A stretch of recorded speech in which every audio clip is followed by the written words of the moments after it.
Hello, this is Sergey Pigach from Core Studio, and today I'll be showing you how to install Swarm the Hacky way. As you may remember in one of our previous videos, we talked about installing Swarm through our new MSI installer that deploys Swarm clients for Rhino, Grasshopper, Revit, and Illustrator. Now, in some particular IT setups, it might be not feasible to use the MSI because your IT department may be unhappy with letting you install third-party softwares by yourself. You may not have admin privileges on the system on which you want to try Swarm. In short, there may be many reasons for why you wouldn't be able to use the MSI installer. But fear not. This is why we have this alternative download section down below. And the two items that you should really be focusing on is the Rhinoceros zip and the Grasshopper zip. So I'm going to go ahead and download both of those files. So the first thing that we want to do is we want to navigate to our downloads folder, and we want to right-click on each of those files, go to Properties, check the Unblock button, and hit Apply. And we'll do the same for the other file. So now that our DLLs are unblocked, we should be able to place them in the correct location. So for Core Swarm Grasshopper, the location is exactly the same as the location of all of your other Grasshopper plugins. So we can go ahead to our App Data folder, Roaming, and somewhere here we'll find the Grasshopper folder. My Grasshopper Libraries folder looks a little bit messy due to many development-related experiments.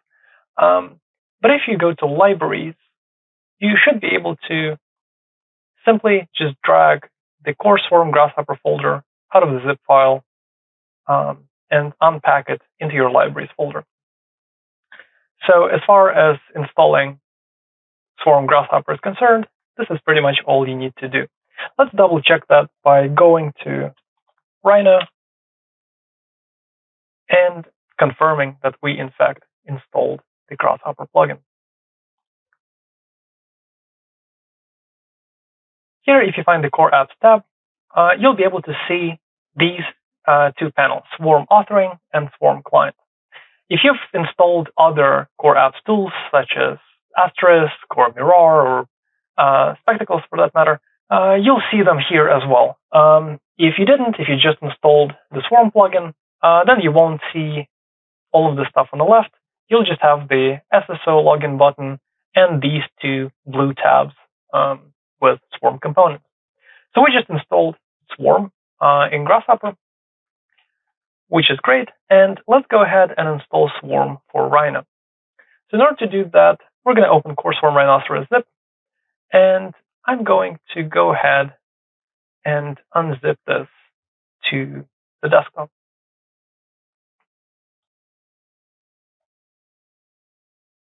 It doesn't really matter where you place this file.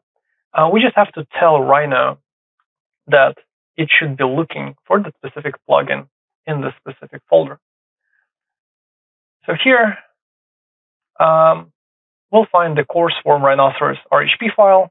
RHP stands for Rhinoceros plugin. And all we have to do is to drag the RHP from the folder into our Rhino canvas.